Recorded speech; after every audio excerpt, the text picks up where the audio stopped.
खबर शामिल करते हैं सियालकोट से रिपोर्ट लियाकत हुसैन पोलो नुमाइंदा PNP sports news.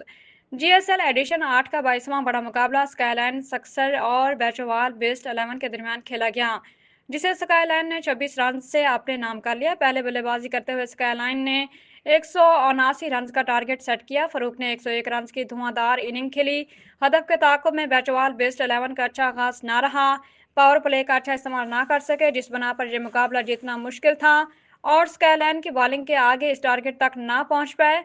Malik Shafiq 59 run बनाकर सर फहरिस्त रहे। स्काईलाइन की जानिब से हमजा कसाना ने 5 विकेटें अपने नाम की और मुकाबला जितवाने में अहम किरदार अदा किया। Man of the match GSL owner and sponsor Rana Sarfaraz Rajput और फहद टीपू की जानिब से 10,000 का इनाम फरूक हमजा कसाना और हैदर शाह को दिया गया, जबकि match changing performance Rajput family की जानिब से विकास विकी को 2,000 रुपये इनाम दिया गया।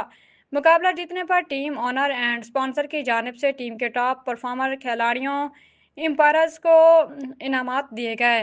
पहली फतह हासिल करने पर मुबारकबाद पेश करते हुए Haji Mohammad Nasir Qadri, advertisement director PNP news HD.